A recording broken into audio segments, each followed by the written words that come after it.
Hello guys, welcome back to my channel.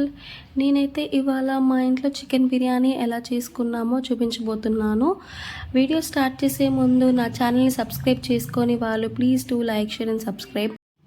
First అయితే chicken తీసుకొని అందులో పసుపు, ఉప్పు, పచ్చిమిరపకాయల పేస్ట్ అండ్ అల్లం వెల్లుల్లి పేస్ట్, తర్వాత కారం, మీకు కావాల్సినంత కారం వేసుకొని బాగా మిక్స్ చేసుకోవాలి.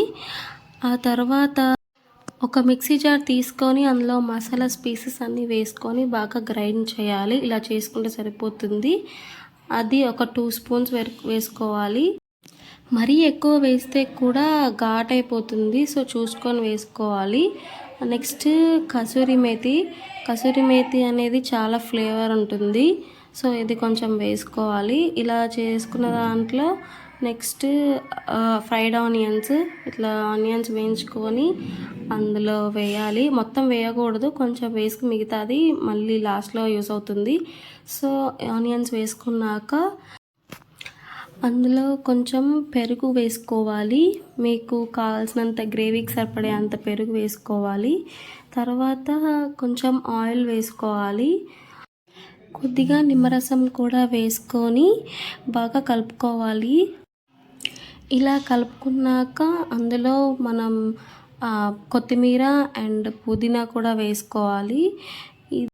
ఇలా కలుపుకున్న చికెన్ని ఒక 1 అవర్ అయితే మ్యారినేట్ చేయాలి.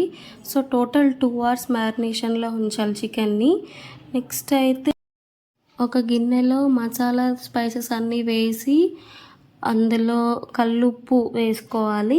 ఇంకా అందులో కావాల్సినన్ని వాటర్, అంటే ఎసరికి సరిపడిన వాటర్ వేసుకొని కొత్తిమీర, పచ్చిమిర్చి కూడా వేయాలి. ఇంకా కొద్దిగా ఆయిల్ వేసి అందులో మనం 1.5 kg రైస్ అయితే వేసాము. అది ఒక 60% కుక్ అయ్యాక ఇందాక మ్యారినేట్ చేసుకున్న చికెన్లో రైస్ వేసి మంచిగా సెట్ చేసుకోవాలి.